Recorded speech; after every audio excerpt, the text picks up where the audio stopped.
When my sister-in-law laughed at my simple dress, I felt small for a moment. Then I remembered why I chose it. Before I take you into that room with me, can I ask you something kind, from one heart to another? Smash that like button right now. Subscribe to this channel and drop a comment telling me where you're watching from. Thank you for being here. Your presence makes the room feel softer.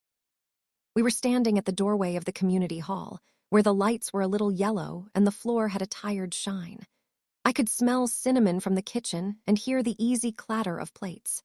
Everyone called it a family party, just a simple gathering with cake and tea. But I knew something they did not know. Tonight was more than a family party. I was wearing a plain dress I had stitched with my own hands. The fabric was soft and the pockets were deep, the way I like them. It was not a dress that shouted. It was a quiet dress, the kind that lets you breathe. And it held more than fabric and thread. It held a small, brave promise to myself. Please know this is not a story about payback. I'm not here to shame my sister-in-law or anyone else. I love my family, even when their words land hard. I am here to tell you about patience and purpose and a gentle moment I did not expect to be brave enough to claim. I am here to tell you about a little curtain in the corner of that hall and what waited behind it. At the door, my sister-in-law looked me up and down and laughed in that quick, careless way people do when they want to fill the air. "So plain," she said, teasing, her hand brushing the sleeve. I felt my face grow warm. I took a slow breath and remembered my mother's hands guiding a seam, steady and sure. My husband touched my elbow and whispered, "You look like yourself," and I let those words hold me up. I want you to walk with me into that room. I want you to hear the forks against plates and the soft, private jokes.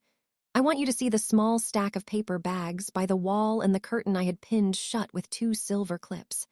I want you to know that the dress I wore was not a mistake, and this night was not an accident. It was a quiet reveal waiting for the right breath, the right pause, the right moment to step forward. I grew up beside my mother's sewing table. It sat under a window that faced the alley, where you could hear children shout and a dog bark now and then. The table was scarred and soft from years of use. The old machine hummed like a gentle bee. When Mama pressed the pedal, the sound filled the house in a way that felt like safety. She taught me patience before I knew the word. "Hold the fabric steady," she would say, guiding my hands with her warm fingers. We ironed seams until they lay flat, smooth as quiet water. We saved every scrap, folding them by size, tucking them in a biscuit tin. "You never know which piece will save a day," she'd add with a smile. I loved the smell of warm cotton and starch. I liked the chalk lines that made soft paths on the cloth. I liked the way Mama's hands moved slow and sure, never rushing, never scolding. When I made a crooked seam, she would nod and say, "We unpick to learn." Then she would place the little seam ripper in my palm and wait beside me. Most of my childhood clothes were simple, plain skirts, soft blouses, dresses with pockets that held marbles and a folded note from a friend. I never felt poor in them. I felt held. When I married David, we started in a small apartment with thin walls. The couch was second-hand and dipped in the middle. The dining table wobbled if you leaned on it. We laughed about it and stacked some magazines under one leg. Money was tight, but our days were full of small, good things. I cooked with what we had: rice, beans, vegetables from a friend's garden. David worked long hours and came home with tired eyes and a soft voice. When I worried, he would squeeze my hand and say, "We have enough. We have each other." That sentence became a roof over my head. I have never felt at home in flashy clothes. I do not like fabric that clings and reminds me of every breath. I do not like zippers that argue with my ribs or colors that shout before I speak. I like clothes that give my body room to be, room to soften. I like to reach into deep pockets and feel safe. There were years of ache that left quiet marks in me. I lost a job in an office when things changed and the budgets were cut. I sat in a small room with a kind manager who said gentle words that still felt like stones. I carried a box to my car and held the steering wheel until my fingers hurt. I drove home in silence and let the house receive me. My body changed, too, in the ways bodies do. Children, hormones, time, what used to fit did not fit. The mirror was kinder when I stood far away. In stores, bright lights made everything look loud. Sometimes I felt unseen, even while standing in the middle of a crowd. I learned to sit with grief the way Mama sat with cloth, not rushing it, not pushing it away. I made tea and watched the steam rise. I cried when I needed to and then folded the tears up like fabric scraps and put them away neatly. I told myself, we can be soft and still be strong. One afternoon, when the house was quiet and the sun was a warm square on the floor, I pulled out my old machine. I pressed the pedal and the hum filled the room, filling a space in me I had not noticed was empty. I cut a simple shape and stitched a dress in a soft gray cotton. I made the pockets deep because I have always had things to carry. When I wore that dress to the grocery store, the cashier looked up and smiled. "That's a pretty dress," she said. I said thank you and felt a small heat in my chest. It seemed silly to feel that much from a few words, but it had been a long time since anything I wore felt like me. My neighbor, Rosa, asked if I could make one for her. "I like the way yours hangs," she said, tugging her shirt with a sigh. "My clothes are always pulling at me." I told her to buy the fabric and I would do the rest. When she put the dress on, she stood taller and then cried a little. "I feel like I can breathe," she whispered. After that, it was another friend, and then another. A cousin at a birthday party touched my sleeve and asked where I bought it. I told the truth. "I made it." She ordered one in navy. I kept the prices gentle. I wrote names and sizes in a notebook and tucked a pencil behind my ear like Mama used to do. Late at night, I began to sketch. I am not an artist, but I drew shapes that made sense in my hands. Clean lines, gentle waist, room in the shoulders, pockets deep enough to hold a phone and a small hope. I wrote small notes around the drawings. Soft, kind on the skin, no rushing.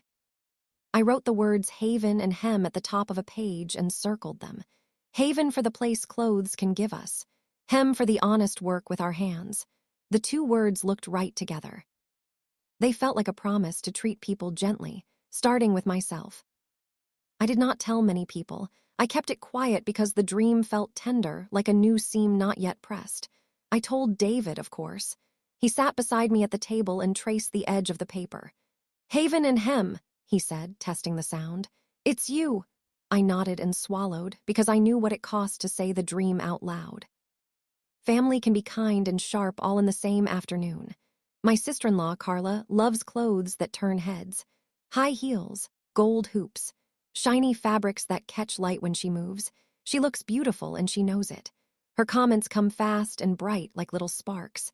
They are not always cruel, but sometimes they land in tender places. At a barbecue once, she patted my apron and laughed. "You and your little house dresses," she said. "One day we'll get you into a real outfit." I smiled and said nothing. Inside, I folded that moment and put it away like a scrap. I told myself I would turn it into something useful later. Aunt Leela has a big heart and a bigger voice. She loves to give advice like she's passing out candy. "Wear red," she tells me, tapping my arm. "Red is for women who know they are alive." I nod and thank her. I know she means well. Still, I go home and reach for the soft grays and blues that make my shoulders drop. Nia, my daughter, sees everything. She has the kind of eyes that notice when your breath changes. She will send me a little message from across a room. "You okay?" I love her for that. She likes to help me tie bows on the back of dresses and holds the tape measure for me like it is something holy. Eli is quiet and kind. He will untangle thread while I cook. He oils the machine and listens to the hum with me like it is a lullaby. He does not say many words, but when he does, they land with care. "It sounds happy," he told me once, and I knew he meant the machine and maybe me too. I kept sewing for neighbors and friends. Some nights, the seams were crooked and I had to start again. Some days, I made mistakes and pressed them flat to learn from them. I bought better scissors that made a clean sound and felt like respect. I learned to make the necklines sit easy and the sleeves not bite. Little by little, the idea grew. I thought about making a few pieces and letting the people I love see them. Not for a big show, not with lights or music, just a quiet moment where I could say, "This is what I have been doing." A soft launch, a whisper instead of a shout. The community hall near our street has seen every kind of celebration. First birthdays, graduation parties with sticky floors, Silent auctions where nobody bids and everyone laughs. The rent is fair, and the manager knows me by name. I called and asked for a Saturday evening that would not cost too much. I told the family we should have a little party. Nothing fancy, just tea and cake and time together. We could celebrate being together and the way Aunt Leela was feeling better after her health scare. I offered to handle the hall and the simple setup. No one asked many questions. They were happy someone else was doing the work. In my workshop corner at home, I made sample dresses in quiet colors. Oatmeal, soft navy, a warm gray that looked like a cloud before rain, a muted green that made me think of leaves after summer heat.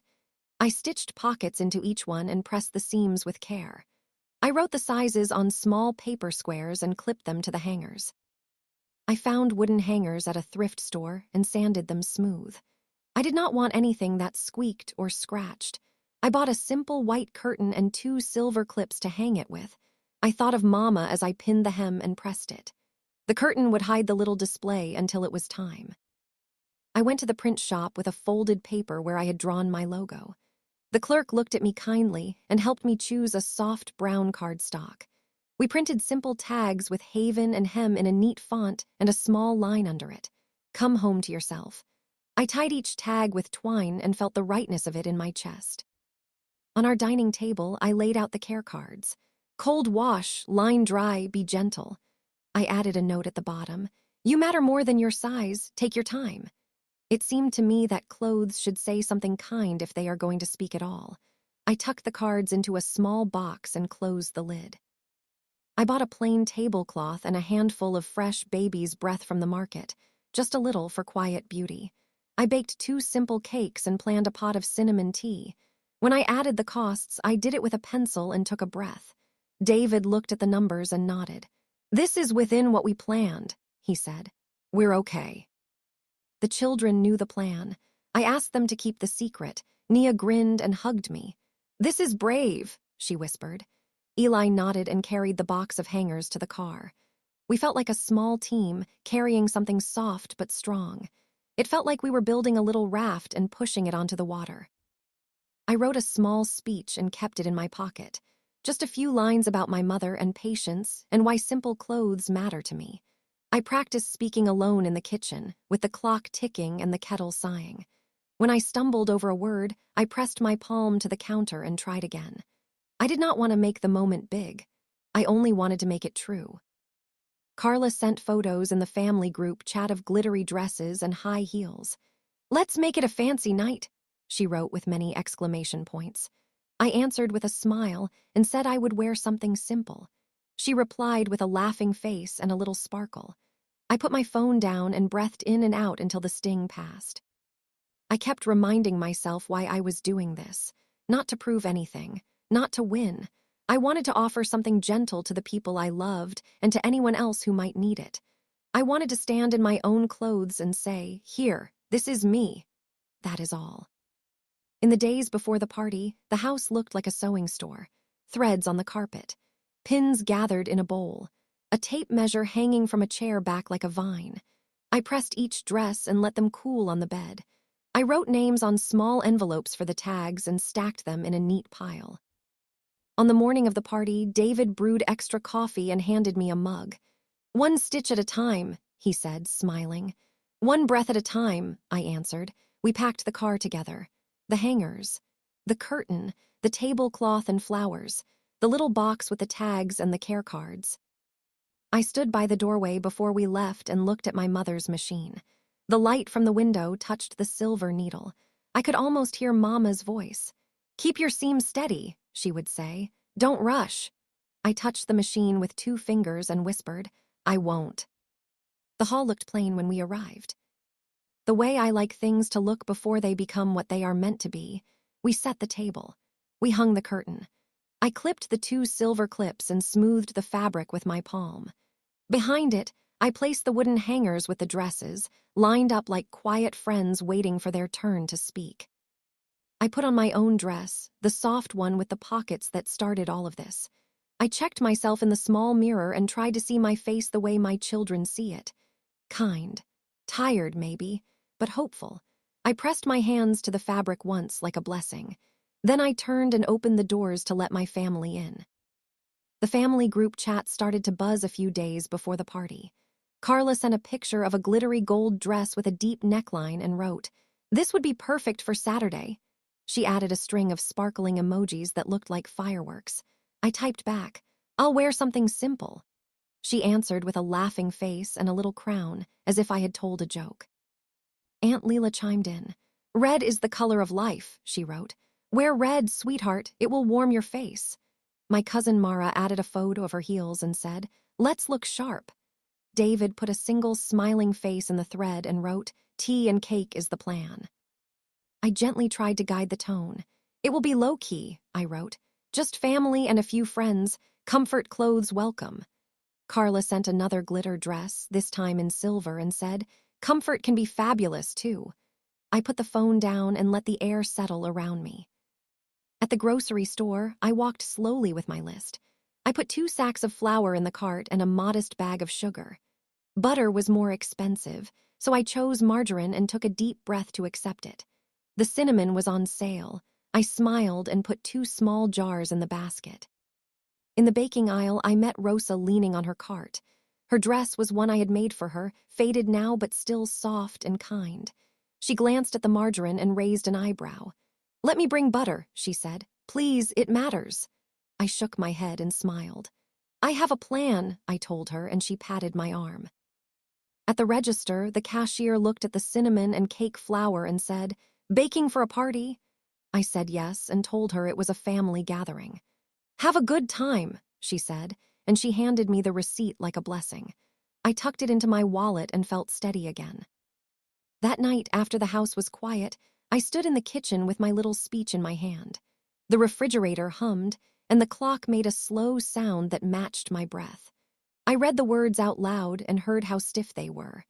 I crossed out lines until only the truth remained. I tried a different way. I spoke like I would speak to a friend over tea. "My mother taught me to sew. She taught me to breathe through mistakes."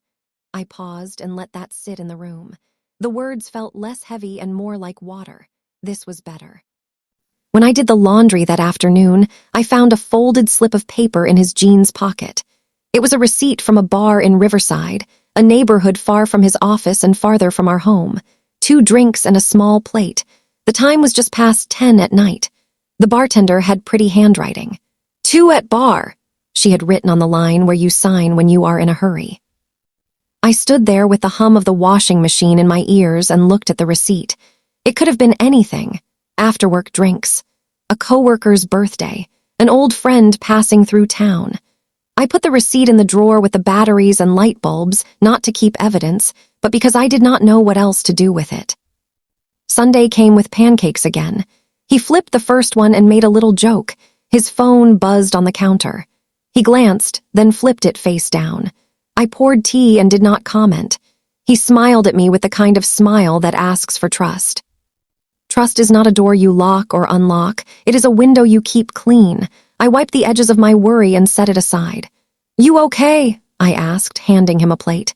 "Yeah," he said, "just busy." He touched my wrist for a second and then we ate. I tried to make space for him to land in. "Want to try the new ramen place this week?" I asked on Wednesday. He looked up from his screen. "Maybe later," he said. "This week is packed." I nodded. "Another time," I said. I meant it. There is no prize for making someone do what they are too tired to do. The next clue did not feel like a clue at first. I was sorting our email, the shared one where our grocery orders and bills arrive. There was a subject line for a rideshare. "Your trip to the Lantern House is complete," it said. I did not open it. I closed my laptop and sat very still. Our hotel, my hotel, the place I cared for, the place I planned to give him as a gift, the Lantern House with its soft lamps and lemon lavender air. I could think of a dozen reasons he would go there. A client in town, a team meeting in the lounge, a vendor staying overnight. None of those reasons were impossible. I told myself the truth I knew how to hold. Not everything is a story. I did not call Mr. Chen. I did not look up a guest ledger. I did not cross the bridge before I reached it. I made tea. I let the steam rise and disappear, and I breathed with it. That night, Daniel came home late again. His hair was damp, as if he had showered somewhere that was not home. "Jim," he said before I could ask, "they have new showers, smell this." He leaned close. The sharp, clean cologne. I smiled and said, "It suits you." He kissed my cheek and went to the bedroom to change. I asked about Lee while we folded laundry. "You talk about Lee sometimes," I said, as if I was talking about the weather. He nodded without looking at me. "She's new," he said. "I'm mentoring her a bit. She asks good questions." I folded a towel and put it on the stack. "Do you like working with her?" I asked. He shrugged. "We get stuff done," he said. "It's nothing." A week later, I found another receipt. This time it was from a lounge not far from the Lantern House. 2 glasses of wine. It was tucked into the pocket of his gray gym bag. I pulled it out and held it for a moment. The date matched a night he said he had a late call. I folded it small and put it back where I found it. I invited him to the farmer's market on Saturday morning. "There's a new baker with cinnamon rolls," I said. He smiled at me over his coffee. "That sounds perfect," he said. "Let's go." On Saturday, he stood by the door with the gym bag. "I forgot," he said, quiet. "We have a vendor walkthrough. I'll be quick." I nodded. "Bring me a cinnamon roll if you see one," I said. He looked sad for a second. "I will." Maya and I walked to the market together instead. The morning was bright and the flowers were loud with color. "How are you?" she asked in that soft way she has. I looked at the crates of oranges and said, "I'm a little tired." She squeezed my hand. "I'm here," she said. She did not ask more. We bought cinnamon rolls and ate them on a bench, butter on our fingers, a small sweetness in a strange week. At the hotel, life went on. Mr. Chen and I met on Tuesday. He told me about a guest who had left a thank you note for the housekeeping team. We adjusted the schedule for a wedding party coming next month. "We've had more weeknight bookings from the business district," he said. "I think word is spreading that we are quiet and kind." I smiled. "That is good news," I said. We drank our tea and went over the numbers. I told myself that the city is small and that places overlap. I told myself that people go to bars in neighborhoods they do not work in because they like the music or the way the light falls. I told myself that wives can feel a change and be wrong about what it is. I did not make a case in my head. I waited. One evening, I suggested a simple weekend away. "We could drive to the lake," I said. "Just one night, air so fresh it tickles, no work." He leaned back in his chair and rubbed the back of his neck. "I wish," he said. "We have a big push, maybe after the deadline." He looked genuinely sorry. "I know," I said. "It's okay." I added light to the house where I could. Fresh flowers on the table. Clean sheets on the bed. A small bowl of lemon slices in the fridge because he likes them in his water. This is what I can do, I told myself. Make the home a place that feels easy to come back to. His phone buzzed on the counter while I was slicing carrots. The screen lit up for a second before going dark. I did not mean to look. The name Lee was visible for a breath and then gone. "Are we still on for 7?" it had said in the preview. I set the knife down to steady my hands. Daniel walked in and picked up the phone without looking at me. "Work thing," he said, almost to himself. That night after he left, I opened the window and let the cool air in. The cat from next door sat on our stoop like a small king. I sat on the floor and leaned my head against the couch. I did not cry. I listened to the hum of the refrigerator and the small sounds the house makes when it settles. I told myself the same gentle thing. If there is nothing, it will pass. If there is something, it will show itself. I do not need to run after it. The next bill cycle came, and with it the credit card statement for our shared groceries and small expenses. I scanned these the way people read the morning paper. A line near the bottom made me pause. "LH Hospitality," it said. The amount was the kind of amount that sits between a deposit and a dinner. Not nothing, not everything. Merchant codes are like accents. You learn them when you work with numbers. LH Hospitality was a careful way to say the Lantern House without calling attention. I felt something inside me go very quiet. I could call Mr. Chen and ask for a copy of the guest folio. I could check the internal ledger and see dates. I did not. I closed the laptop. When Daniel came home that evening, I was setting plates on the table. "How was your day?" I asked. He smiled and kissed my cheek. "Long," he said. "Busy, I'm starving." We ate. We talked about a neighbor's new puppy and the potholes on our street. The ordinary has its own comfort. I let it be. I tried again for a small plan. What about Friday? I asked. We could play cards, make popcorn. He looked at me with warmth. I miss that, he said. Let's do it. On Friday at 6, he stood in the kitchen with the gym bag. I'm sorry, he said, his voice low. They pulled me in, I won't be late. I nodded and smiled. I'll keep the deck ready. I stopped making big plans. I made small plans for myself. A walk in the morning before the city woke. 10 pages of a book before bed. A call to my mother on Thursdays. How are you? She asked, and I said, I am steady, and she said, good, steady is a friend. On a Monday, I went to the hotel with a bag of pastries. Mr. Chen and I set them out in the back for the staff. We talked about training for the new front desk associate, a woman with a warm voice. I stood in the lobby for a minute and looked at the lamp with the yellow shade. The air smelled like lemon and lavender, as always. It felt like honesty.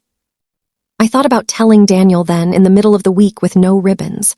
I thought about saying, I have something to share. I am proud of this. I want to invite you into it. I imagined his face. I imagined the smile I had held in my mind, the way his shoulders would drop.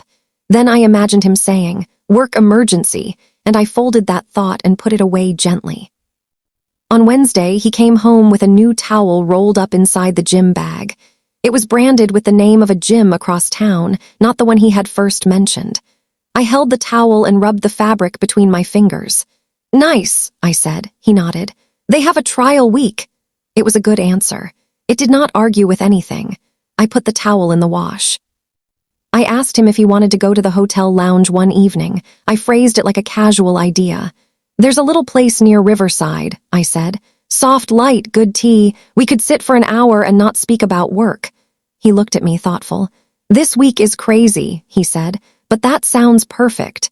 He kissed my forehead. Soon. I walked alone that night, letting my steps find their own rhythm. The city was soft and blue. I passed the bakery and the library where Maya works. I stopped to look at the window display and smiled at a book we once joked about. I sent her a picture.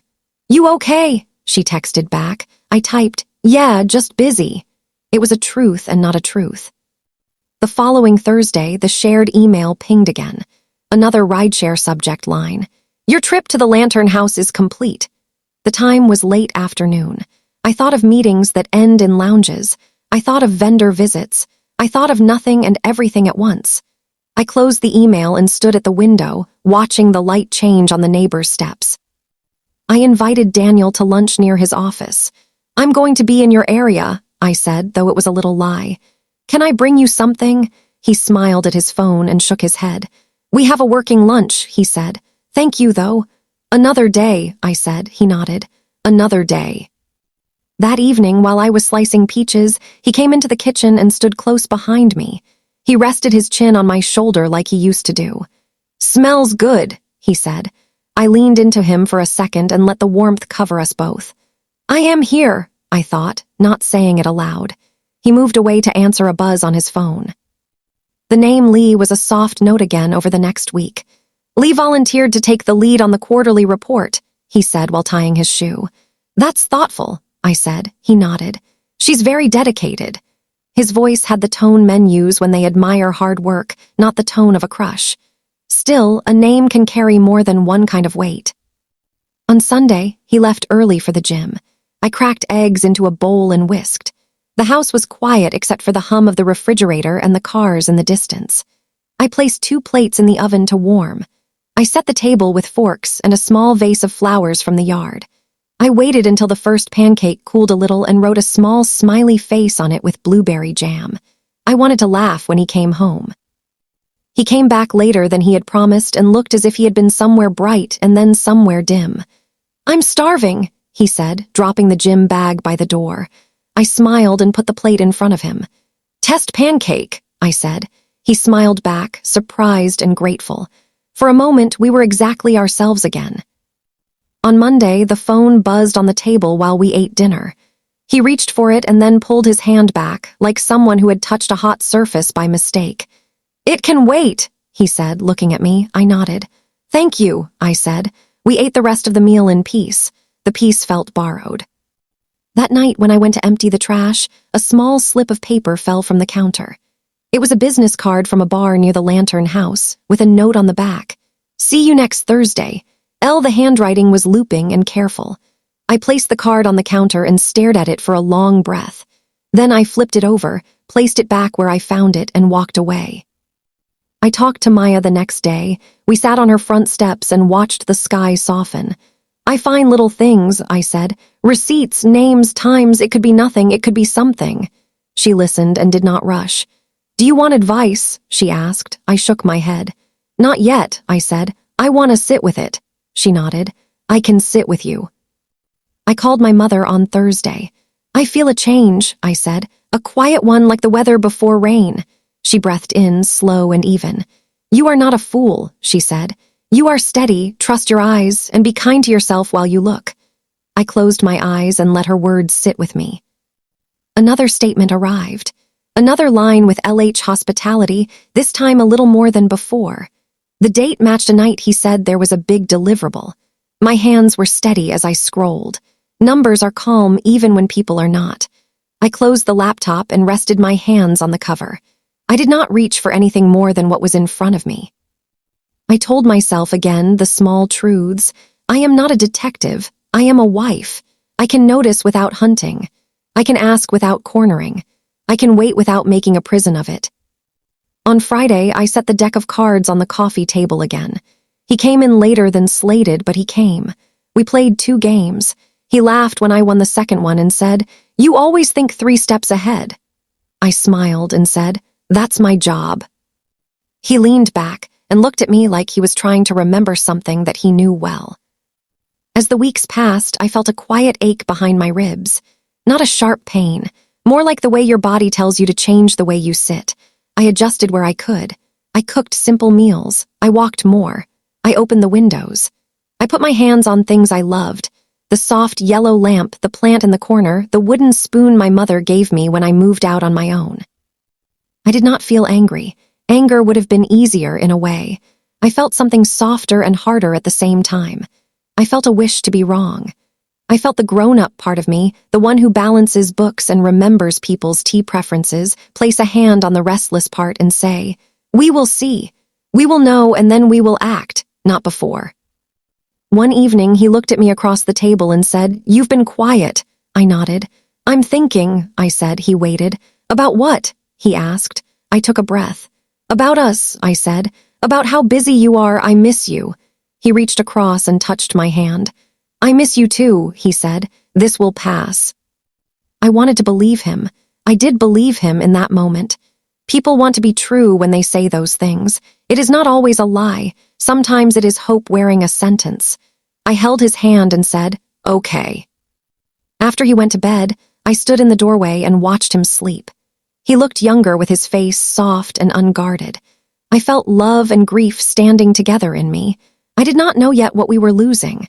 I only knew that something was moving, and I could not stop it by holding my breath. The Lantern House was a place of comfort and also a place of quiet questions now. I walked through the lobby one afternoon when the light was gentle and sat in the reading chair under the yellow lamp. The chair felt like a hand on my back. Mr. Chen passed by and nodded. "Everything okay?" he asked in his calm way. "Everything is moving," I said. He smiled because he understood. "We will hold steady," he said. "That is our work." I thought about the trust in my maiden name, about the keys in the bowl, about the lemon slices in the fridge. I thought about receipts in pockets and subject lines in shared email. I thought about how life is never only one thing. I thought about how kindness is not a tool, but a way to stand up. I did not accuse, I did not conjure, I did not rehearse speeches. I noticed, I breathed, I waited. I made tea for us both even when he said, "Maybe later." I would set it on the table. Sometimes he would drink it when it cooled. That was enough for that moment. I let things be small, even when they felt large in my chest. The call came on a Tuesday afternoon. The light in my kitchen was soft and slow, the kind that lands on the counter and stays. I had just made tea and was leaning on the sink, watching the steam float away. My phone buzzed. Mr. Chen's name was on the screen. "Good afternoon," I said, bringing the mug to my lips. "Good afternoon," he answered, calm as always. I'm sorry to bother you. We have a guest complaint I want to handle with extra care. The last name is familiar, and I wondered if it might be a relative. My hand stilled on the mug. What's the name? I asked. He said it, our last name. The one I carry because I chose to, the one Daniel and I say when we sign holiday cards. My mouth went dry. I breathed. What was the complaint? I asked, in a voice that sounded smaller than my own. Minor, he said. An AC unit with a hum in the evening. We offered to move the guest, but they declined. They were polite. I only noticed the name on the VIP filter we use for friends of the house. I wanted to make sure we extend the right courtesy. Thank you, I said. Can you put the details in my email? I'll take a quick look, no rush. Of course, he said. His voice was careful. And if it is not a relative, ignore me entirely. It might be, I said. Let me check. We disconnected. I set the tea down without drinking. The house sounded loud to me in that moment, refrigerator hum, a car passing, the soft tick of the wall clock. I walked to the table, opened my laptop, and signed into our system. The internal ledger opened with its quiet columns. Numbers lined up like steady steps. I typed our last name into the search bar. The screen filled with entries for vendors and a charity event last winter. Then, halfway down, a reservation line appeared. One night, executive room, 2 weeks ago. The primary guest, Daniel. My husband's first and last name, printed in the careful font I know so well. My hands went cold. I pressed them flat on the table and watched my fingers as if they belonged to someone else. I did not look at footage. I did not call up any camera. I have never used the hotel like a net. I scrolled. There were more entries. A second night, another date, a third one. The pattern matched the shape of his late nights. The checkout times lined up with mornings he said he went to the gym early. The notes were ordinary, extra blanket, 2 keys issued at check-in. Do not disturb until 11. None of it screamed, all of it spoke. I clicked on one folio. It opened to show the room charges like beads on a string, a bottle of house red, 2 glasses, breakfast for 2 delivered at 8:30 a.m., 1 order of oatmeal, 1 of eggs, a service note from the kitchen. Add honey to oatmeal. He hates honey, I thought, and my heart sank a little more. The screen changed as I clicked to another date. A similar list. The last entry made me pause. Room service receipt left at front desk by mistake. Attached. I clicked the attached image. It was a photograph of a small slip of paper. The ink had bled a little from damp. Thank you, the words said. The dessert was perfect. Underneath, a single initial and a looping curve, L. I closed the laptop and stared at the yellow lamp beside the couch. The world was still in the room. The tea on the counter had cooled. I stood and went to the sink and ran water just to hear it. Then I turned it off. I held the edge of the counter with both hands until my knuckles felt tight. I did not call Mr. Chen back right away. I walked to the small bowl by the door and ran my fingers through the keys. The sound was familiar and a little too loud in the quiet. I carried the sound with me back to the table and sat down again. I wrote down the dates on a small pad. I did not write his name. I did not write Lantern House. I wrote the numbers and let them be numbers. I put the pad in the drawer with the batteries and light bulbs, where I had placed the first receipt I found weeks ago. Paper tells the truth even when people are tired of it. Mr. Chen texted me a few minutes later, gentle. No urgency. Let me know if I should add a note for this guest. I typed back. No special notes needed. Thank you for the care. I added a small heart because gratitude is also truth. He replied with a simple always. That night I made dinner and set the table. I placed a lemon slice in Daniel's water because he likes it that way. He came home later than usual and kissed my cheek. He smelled like the new cologne, sharp and clean. We ate. We talked about a neighbor who planted sunflowers. I looked at his face and felt both love and distance. After dinner, he fetched his phone, glanced, and flipped it face down. I watched the movement without moving myself. How was your day? I asked, my voice quiet. Long, he said. Meetings that should have been emails. He smiled a little, the old joke. You. Steady, I said. I sipped my water and set the glass down. I thought of you. He looked up. Good thoughts, I hope. Yes, I said, and the yes was real and complicated. I cleared the plates and ran water over them in the sink. I waited until my hands felt warm again. I did not confront him that night. I slept next to him and woke before he did. I watched the morning light land on his face. I listened to his breath. I whispered to myself in the quiet, "You can be steady. You can be kind and still see." The next day I made a plan, not a plan to trap, a plan to confirm. I texted Maya and said I would be busy that evening. She replied with a small heart and the word "here." I put on a soft sweater, the one I wear when I want to feel held. I took a book I knew I would not read. I walked to the lantern house at dusk. The lobby smelled like lemon and lavender. The light was low and warm. I nodded to the front desk and sat in the reading chair by the yellow lamp. Mr. Chen saw me and inclined his head, and I gave him a look that meant, "I am okay." He did not approach. He let the space be normal and kind. I ordered a chamomile tea and wrapped my hands around the cup. The warmth seeped into my fingers and up my arms, and I watched the door. People came and went. A couple with suitcases laughed softly about something that had happened at dinner. A person in a navy suit checked in quickly and moved to the elevators with the air of someone used to travel. An hour passed. I did not fidget. I breathed. The door opened again and the evening air sighed in. Daniel walked in with a woman at his side. He looked lighter than he had looked at home in weeks. His eyes were on the woman and his shoulders were down. The woman had soft brown hair and a careful smile. Lee, I thought, and the name landed on the ground between us like a quiet stone. Their fingers brushed as they crossed the lobby. It was not a grab. It was a small touch, the kind people use when they are not yet sure how brave they are allowed to be in public. They spoke low, and their heads tilted toward each other. They walked to the front desk and spoke to the associate I had trained last month. The associate smiled and handed 2 key cards across the desk. The yellow lamp hummed above me. The tea in my cup was warm on top and cool underneath. I did not stand. I did not call his name. I watched them step into the elevator, the doors sliding closed with a soft sound. I did not see them kiss. I did not need to. I sat for a minute with my teacup in my hands. Then I set the cup down on its saucer and stood. Mr. Chen looked at me with sadness and strength in his eyes. I shook my head slightly. "I am okay," my look said. He nodded once. I walked out of the hotel into the blue evening and began to move my body home. The air felt clean on my face. My feet knew the way without my mind's help. At home, I put my keys in the bowl and listened to the sound. I moved through the rooms and touched the back of the couch, the corner of the kitchen table, the handle of the stove. I made tea and did not drink it. When Daniel came home later, he stepped in quietly and set down his bag.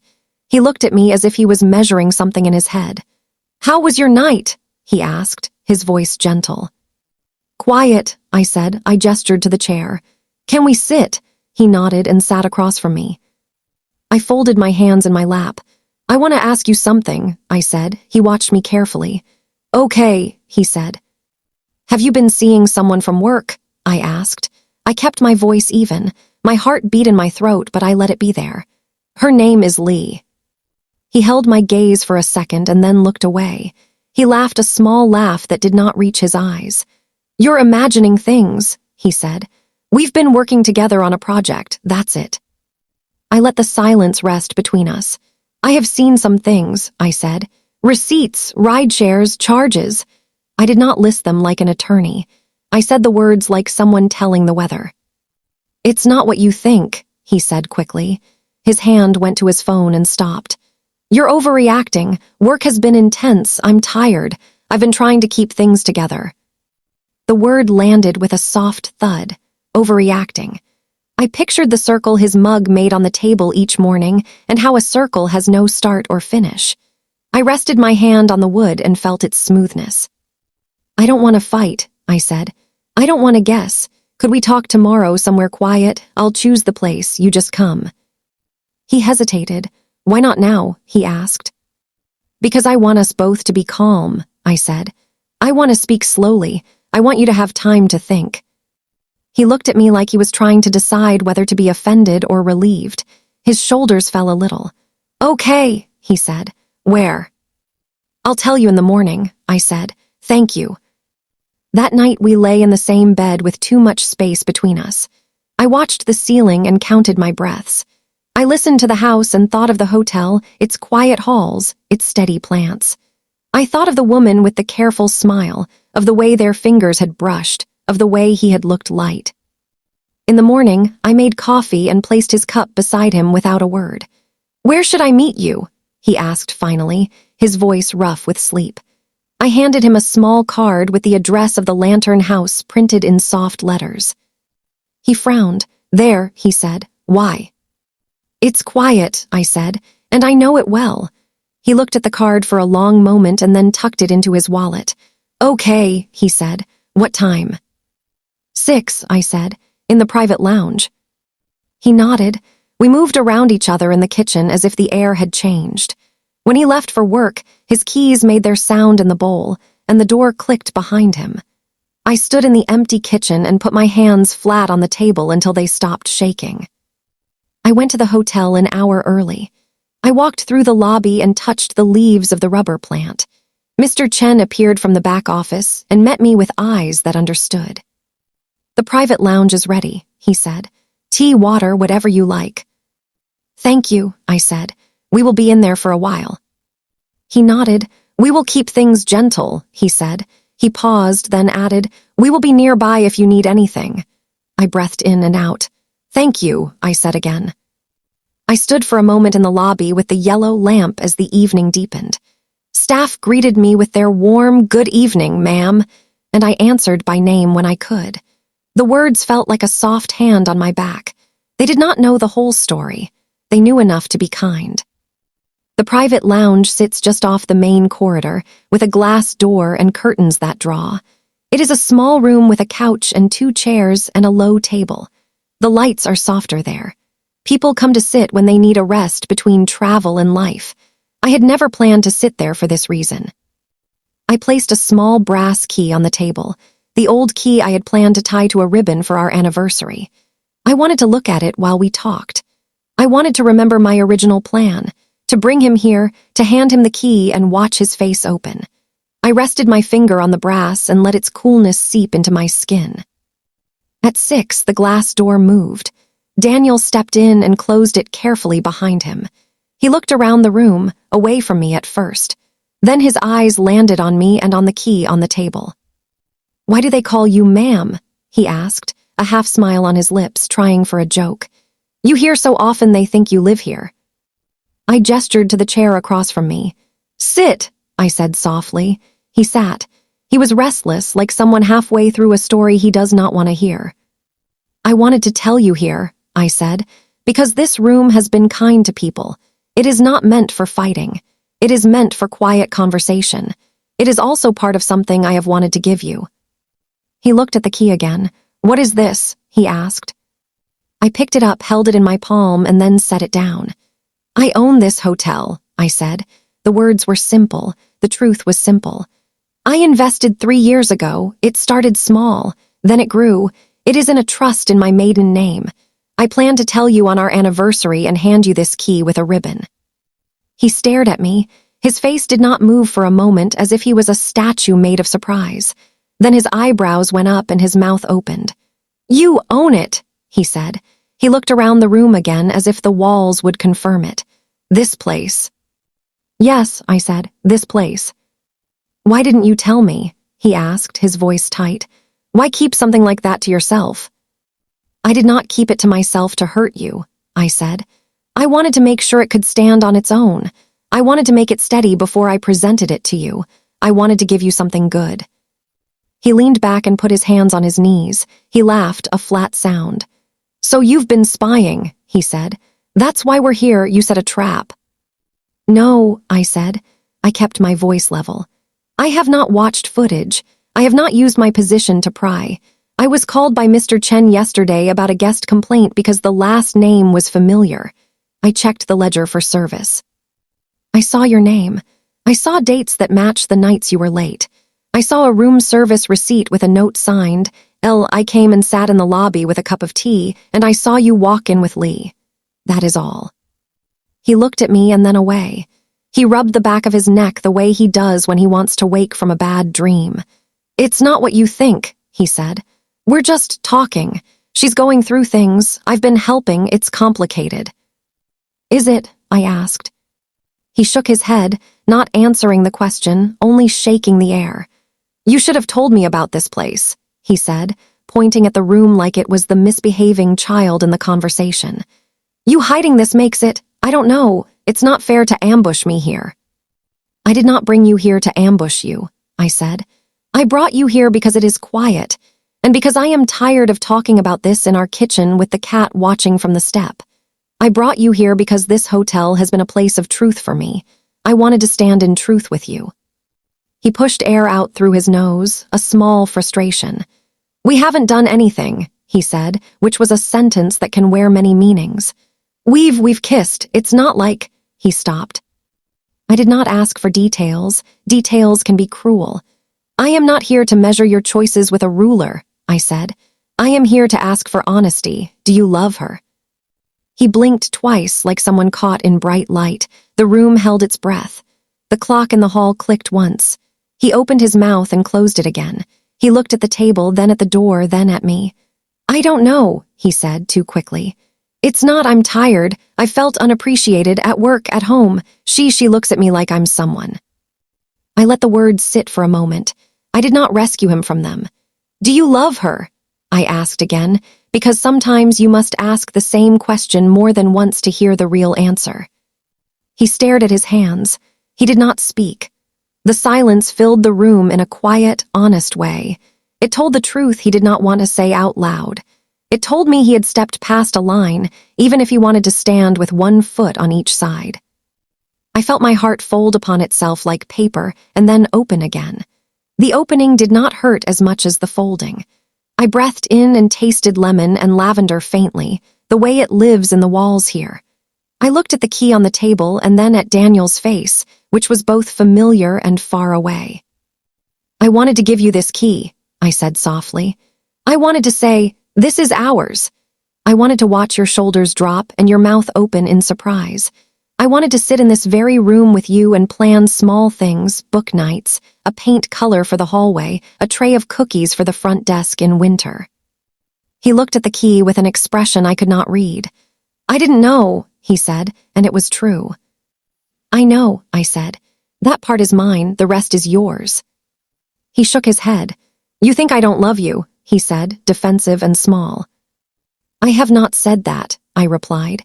"I am asking you a different question. Do you love her?" He swallowed. He looked toward the glass and saw only his reflection and mine. He did not answer. In the quiet, his silence answered for him. He tried again to minimize. "It's not serious," he said. "It's just talking. It's a distraction. Things have been hard. I thought you were distant." He rubbed his face with his hand. "I kept thinking it would stop if I just got past this push at work." I listened. I did not argue with his reasons. They were a list of feelings, not a defense against the facts. I let them lie where he placed them. "I don't want to yell at you," I said. "I don't want to call you names. I don't want to make a scene in a place that has been kind to us both in different ways. I wanted you to know what I know. I wanted you to see me in this room and remember who I am." He looked at me, and for a second I saw the husband who made the first pancake and called it a test. I saw the man who poured the last coffee into my cup. I saw the boy he must have been when he learned to fix things. Then I saw the man who had walked into this hotel with another woman and taken a key from a smiling associate. "What do you want me to say?" he asked finally. His voice was tired. "Do you want me to fall apart? Do you want me to apologize until I'm empty?" "I want you to be honest," I said. "With me, with yourself. And I want you to hear me say that I will not live in a home where the truth is something we step around. I will not pretend I didn't see you here. I will not pretend that a note signed L is a weather pattern we can wait out." He nodded slowly, as if I had handed him something heavy and he was feeling its weight. "I'm sorry," he said, and the words did not sound like a script. They sounded like something pulled out of a crowded drawer. "I didn't mean to hurt you." "I know," I said, "but you did." He was quiet. "What now?" he asked. His eyes were wet. He did not wipe them. "We can talk about that," I said. Not today. Today I only wanted to set the table with what is true. Tomorrow we can talk about what comes next if you're willing. Counseling, time apart. I don't know yet. I do know I need honesty to move in any direction. He nodded and looked around the room again, as if he needed to memorize it. He stood and then sat back down, as if there were too many decisions in the air to make any of them. I can't believe you own this place, he said, and a small, sad smile tugged at his mouth. You did this. You did this. Yes, I said, I did. I should have known, he said, half to himself. You're always 3 steps ahead. He said it like we were playing cards and I had laid down a winning hand. I felt the thought and let it pass. This was not a game. There were no winners here. We sat for a few more minutes. Neither of us spoke. The room held us as gently as it could. Finally, I stood. I'm going to go now, I said. You can stay as long as you need. Mr. Chen knows to put anything on my account. He stood too. Should I? He gestured toward me as if to reach, and then dropped his hand. Not now, I said, please. He nodded. Okay. I picked up the brass key and held it a moment more. Then I set it back down on the table. I looked at it and then at him. I don't know if I will ever give this to you, I said, but I will not hide it from you anymore. He closed his eyes for a second and opened them. I walked to the door and opened it. The hotel air met me with lemon and lavender, familiar and kind. Staff glanced up and then away, polite, respectful. Mr. Chen looked at me from behind the front desk. I gave him a small nod. He did not smile. He bowed his head, which felt right. I stepped out into the corridor and moved toward the lobby. The yellow lamp glowed, steady. I paused beside it and placed my palm on the table it sat on. The wood was warm from the light. I stood there long enough to feel some of my breath return to me. On the sidewalk outside, the evening was cool. The city made its small sounds. I started home. My steps were slow. My heart felt heavy and slow, like a stone in a river, but still water moved around it. At home, I placed my keys in the bowl and listened. Then I boiled water and made tea and stood by the window while it steeped. Daniel came home long after the tea had cooled. He set his keys in the bowl, and for a moment I thought about how the sound had been part of our life. He stood in the doorway and met my eyes. Tomorrow, he asked, his voice small. Tomorrow, I said, we will talk tomorrow. He nodded and went down the hallway. I heard the bedroom light click on, the closet door slide. I stayed in the kitchen, my hands around a warm mug. I thought of the hotel lounge, of the key on the table, of his silence when I asked the only question that mattered. When I finally turned off the lamp and made my way to bed, he was already under the covers, facing the wall. I lay on my side and looked at the ceiling again. I listened to the night like it was a radio with the volume turned low. In the quiet, the word overreacting came back to me, and I saw how small it looked next to the truth. Sometimes silence is not weakness. It is a bridge you walk when words are not useful anymore. I closed my eyes and breathed. The night carried me, rough and gentle by turns, and the morning waited somewhere ahead with its own light, its own questions, and its own answers I could not yet see. I held my own hand, somewhere inside myself, the way you do when you need steady ground. And I slept. Morning came like a soft hand on my shoulder. The light was thin at first, then clear. Daniel moved quietly in the kitchen. I stood in the doorway and watched him pour coffee. He looked at me like he was waiting for a signal. I walked in and wrapped my hands around a mug. Can we talk now? He asked. Yes, I said. I sat at the table. He sat across from me. We both rested our hands on the wood as if it could hold us up. I've been thinking, I said. I don't want to rush to fix or to break. I want to choose with care. I can offer 2 paths. We can go to counseling and try to repair with honesty, or we can separate for a while and let the quiet show us what is true. I will not live with this confusion. I will not live with lies. He looked down, then up. I can go to counseling, he said. I can try. I can too, I said. But there is one more boundary. I need you not to stay here for now. I need the house to be a place where I can breathe. He nodded slowly. I can go to my brother, he said. He has a guest room. Thank you, I said. I'm not punishing you. I am protecting myself. He pressed his lips together and nodded again. I understand, he said. Can I come by to pick up things when you're home? I don't want to just show up. Yes, I said. Text me first. We will be kind. I paused.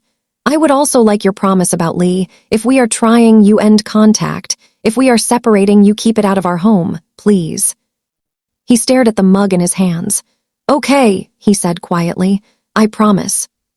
We did not say much more. He went to the bedroom and packed a small bag. He moved slowly, as if each shirt meant something different now. I changed the sheets after he left. Fresh linen helps. The smell of clean cotton is a small bridge to a calmer place. Maya came by that evening and sat at my table with 2 bowls of soup. She looked at me as if the world was a gentle thing that could bend without breaking. How are you? She asked. I am steady, I said, and my voice surprised me by telling the truth. Sad but steady. She reached across and touched my hand. That is enough for today, she said. The nights were different with him gone. The house felt bigger but not empty.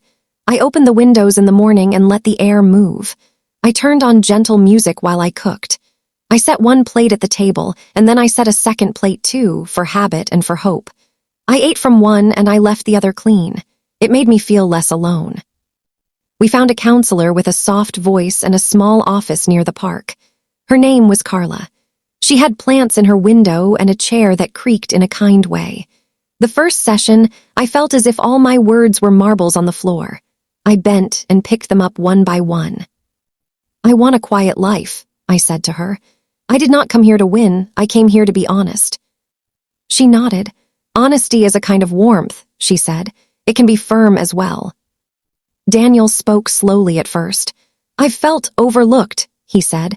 At work, at home sometimes, like I'm doing everything and no one sees. He looked at me and then away. I listened. I did not defend myself. My turn came later. When it was my turn, my voice shook. I saw you walk into a hotel I own with another woman, I said. You told me I was overreacting. You told me I was imagining things. That hurt more than I can say because I know what I see. The tears came then, calm and steady. They felt like rain on a roof, soft and necessary. Carla handed me a tissue and waited. She did not hurry me. She did not fill the silence. I cried without apologizing. I let the sound of my own breathing be the only sound in the room for a moment. Then I wiped my face and kept going. I am not going to shout, I said. I am not going to call names, but I am not going to make myself small to fit around what you did. I am here because if there is a path back, it will be made of truth. Daniel nodded, his eyes wet. I am sorry, he said, and this time the words felt like they came from a real place. I was wrong. I wanted to feel admired. I let that want be bigger than us. We went back to Carla's office 3 times. We sat in those chairs and said hard things in soft voices. We learned to say, I felt instead of you did. We tried.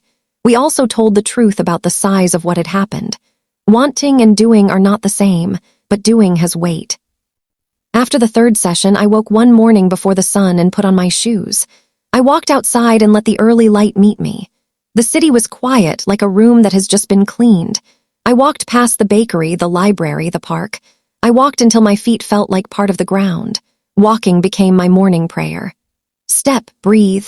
Step, breathe. At home, I kept the windows open when the weather allowed. I changed the sheets every Saturday. I put a small vase of flowers on the kitchen table and replaced them when they drooped. I played gentle music while I cooked. I listened to the kettle sing each afternoon, the sound like a friend calling my name from another room. At the hotel, life had its rhythm. I brought pastries for the staff on Tuesdays. We set them on a tray in the break room and watched the box empty with quiet joy. I asked the housekeepers what would make their work easier. Better carts, one said. We found ones with sturdy wheels. Thank you, she said, and her smile felt like the sun. Mr. Chen and I looked at the small lounge and decided to refresh it. New paint, a little softer. A plant in the corner with leaves like hands. We added shelves with books guests could trade. We picked a new name together. The Olive Room, I said, and the word felt right in my mouth. A symbol of peace. Mr. Chen smiled. It is perfect, he said. We hung a small wooden sign by the door. The olive room took on a gentle life of its own. People sat there and read quietly. A couple shared tea and did not speak for a long time. The room did what rooms can do when you ask them kindly. I put more time into listening at the hotel. The front desk associate who checked in Daniel and Lee was nervous around me for a while. I took her aside and told her she had done nothing wrong. "You were kind," I said. "You were professional. That is all I ask." She nodded, and I saw her shoulders drop. I saw Lee once from a distance in a cafe near the office district. She did not see me. She looked tired. I felt a wave of something gentle and firm. Compassion does not erase choices. It just keeps your own heart from hardening. I turned away and kept walking. I did not need to break anyone to heal myself. At home, Daniel and I texted about practical things. "I'll pick up the tax forms on Friday," he wrote. "Thank you," I replied. We met at Carla's office for our sessions and kept to the same soft tone we had promised. He came by the house twice to collect more clothes. He waited on the porch until I opened the door. We did not hug. We did not hold hands. We spoke and then let silence end each visit. After a month, I felt the edge of a quiet decision.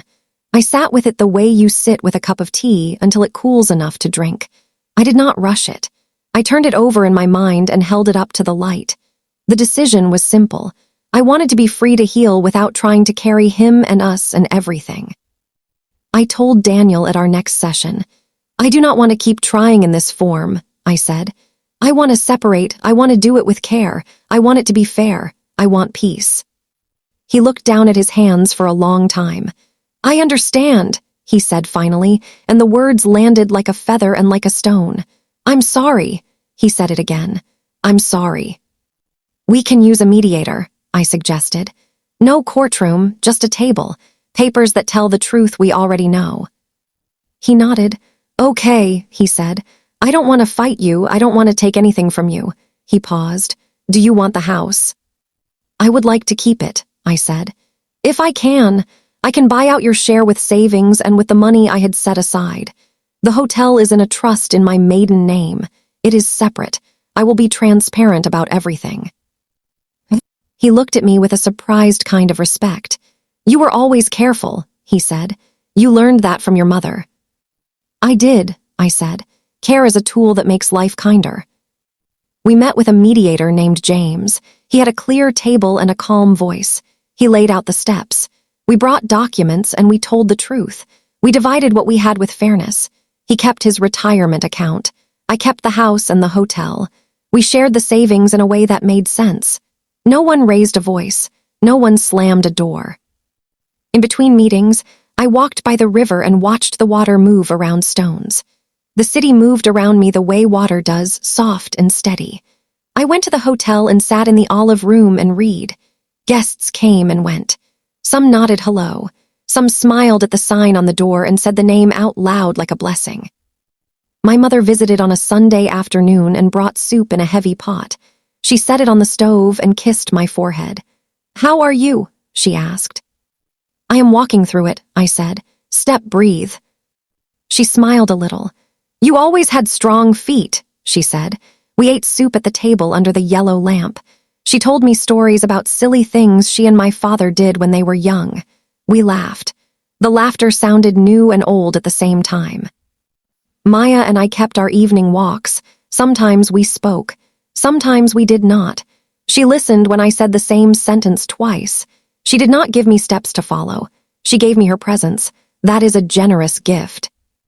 One afternoon, months after the day in the private lounge, a letter arrived. It had Daniel's handwriting on the front. I stood at the counter and held it for a moment. Then I opened it with the back of a butter knife, the way my mother taught me. Inside was a single page, no flourishes, no long explanations. He said he was sorry again. He said he had been meeting with his own counselor. He said he had ended things with Lee, not because I asked, but because he could see now that he had used her to avoid himself. He wrote that he felt small and afraid and wanted to be admired, and he had let that want guide him into a fog. He asked, gently, if I would meet him for coffee in daylight, just to say goodbye in a way that matched the best of us. I sat with the letter for a long time. Then I wrote back and said yes. We met at a cafe with big windows. Morning light sat on every table like a guest who brings no trouble. Daniel looked older but lighter. He stood as I approached and then sat back down. "Thank you for coming," he said. "Thank you for asking," I said. We both wrapped our hands around warm cups. He spoke first. "I've been thinking about the word overreacting," he said. "How I used it like a blanket to throw over your feelings, to make them quiet. I did not want to see what I had done. I see it now. I'm sorry." "Thank you," I said. "It mattered to hear you say that." "I felt less," he continued. "At work, in life, like I was standing behind glass, and she looked at me like I was more. That felt like air, but it was not air, it was cotton. It didn't help me breathe, it just muffled everything." I listened. I did not rescue him from his own truth. He looked at me with soft eyes. "I am proud of you," he said, and he meant the hotel. "I am proud of what you built. I am sorry I did not stand beside you to celebrate it." I nodded. "Thank you," I said.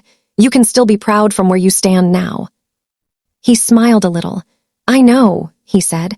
"I hope we can both find a way to be kind to ourselves." He paused. "I hope you meet someone who sees you fully and knows to be grateful." "I hope the same for you," I said. "And I hope you keep doing the work you started, with yourself." We sat in silence for a while, watching the light move across the table. Then we stood. We did not hug. We looked at each other and said with our faces what our words were already doing: "Goodbye and thank you and be well." The mediator sent us the final papers a few weeks later. We read them separately and then met to sign. At the office, the pen felt heavy, but not cruel. We signed our names like two people placing stones in a river to make a path. We stood in the hallway afterward and did not quite know where to put our hands. "Take care," he said. "You too," I said. "Be good to yourself." He nodded and walked away, and I did not watch him go for long. The door closed with a small sound. I stood there and let the quiet settle around me like a soft shawl. That night, I went home and changed the sheets again. Fresh linen for a new chapter. I opened the windows and let the evening in.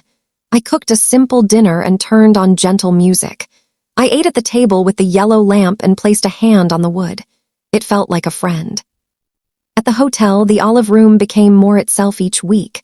We added a small bowl of green olives on Friday evenings, a little joke between Mr. Chen and me. Guests loved it. We hosted a tiny book night on a Tuesday. 6 people came. Maya read a poem out loud in a sure voice.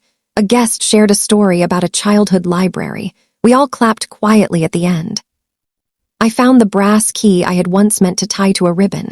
I placed it in a small frame on a shelf in the olive room, not as a trophy, as a reminder that doors can open in many ways. The plaque under it said only, "Welcome."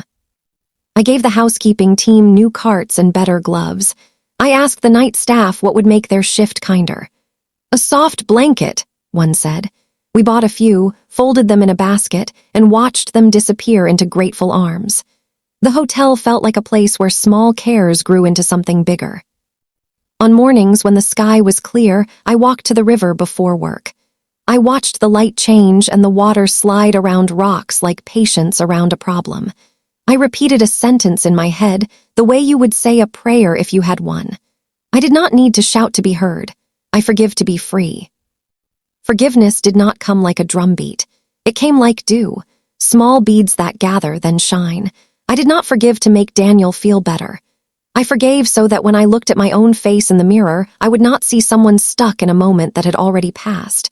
I forgave to release my hands from the rope I had been gripping. My palms had been sore. They needed air.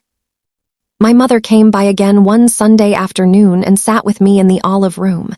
We drank tea served on a small tray with lemon cookies. "You made a soft place," she said, looking around. "People can rest here."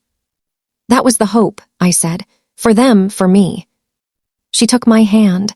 "Your grandmother used to say, keep a little just for yourself, not to hide, to breathe." She smiled. "You did that, and you used what you kept to make more kindness in the world. I am proud of you." "Thank you," I said. The words felt like a blanket. Maya and I walked in the evenings. We pointed out silly things, a dog in a sweater, a mailbox with a painted flower.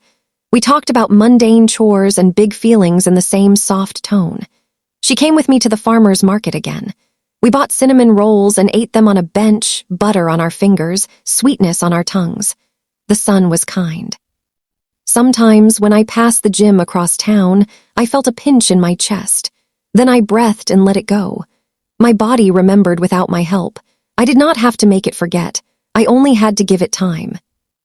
Once, months later, Daniel texted to say that his brother's kids were doing a fundraiser for their school. "No pressure," he wrote, "just sharing." I sent back a small donation and a thumbs-up emoji. It felt like a normal human exchange. We were two people who had shared a life, now sharing a city. The hotel hosted a small charity event in the winter. We set out a table with tea and cookies. The olive room glowed. People thanked us and said the place felt like home. I stood near the door and greeted them. Mr. Chen moved through the room with his quiet grace, fixing small things no one else saw.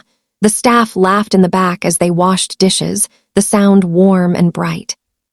One evening, as I closed up the lounge, I ran my hand over the wooden sign, the olive room. I thought about the day I sat in the lobby and watched the elevator doors close. I thought about the day in the private lounge when I placed the key on the table and asked the one question that mattered. I thought about the day in the cafe, sunlight on our hands, when we said goodbye without breaking. I am not heroic. I am not made of stone. I am a person who wanted a quiet life and still wants it. I learned that quiet does not mean avoiding the truth. It means meeting it with both feet on the ground. It means speaking with a steady voice. It means choosing soft strength over sharp noise. I chose to forgive because I wanted to walk forward without dragging the past like a heavy bag. I chose fairness in our separation because I wanted to sleep well at night. I chose to keep the hotel and the house not to win, but to keep caring. I chose to name a room after peace because I wanted to look at the sign and remember I have a choice, always, to live with peace. Some nights I sit at my kitchen table with a cup of chamomile and listen to the city settle. The neighbor's cat still sits on our steps like a small king. The yellow lamp still makes a warm circle on the table. The keys still make their little sound in the bowl when I come home. The house holds me. And sometimes I go to the olive room and sit in the corner chair with a book I might not finish. Guests pass by and smile. The lemon and lavender air does its gentle work. I rest my hand on the small frame with the brass key and think about doors. Some we close softly. Some we open slowly. Some we pass without going through, and that is still a kind of movement. Months have passed since the day he said I was overreacting. The word no longer rises in me like a boil. It lies flat and small, a thing that loses power when you stand still and look at it in the light. What remains is the taste of tea, the sound of the kettle, the warmth of fresh sheets, the quiet pride in work done with care. I did not need to shout to be heard. My life heard me. My steps heard me on the morning sidewalk. The olive room heard me when I named it for peace. And somewhere inside, a younger version of me heard me say, "You can be soft and still be strong." She believed me. I believe me. I walk on. At sunrise, I like to stand on the hotel's rooftop with a warm mug in my hands. The air is thin and kind, and the city below takes its first long breath. Rooftops are honest at that hour. You can hear birds and the soft rattle of a bus and the quiet clink of keys as the first staff arrive downstairs. I think about the morning he called me overreacting. The word used to sit heavy on my chest. Now it is small, like a dry leaf you turn over with your fingers until it crumbles. It does not hold me anymore. It is only a sound I once heard and no longer carry. Out here, the sun comes slow over the brick and glass, and the light knows what to do without being told. I remember that truth does not need an audience to be real. It does not rush. It stands where it is and breathes. Quiet strength can be the steadiest kind. The olive room sleeps below me, resting after a gentle night. On a shelf in there sits the brass key in its small frame, the little plaque that says, "Welcome." I think of the yellow lamp at home and the way it makes a circle of warmth on the table. My life is a path of small lights that showed me where to place my feet. I want to speak to you now, the way I would if we were alone on this roof with 2 mugs and a soft wind.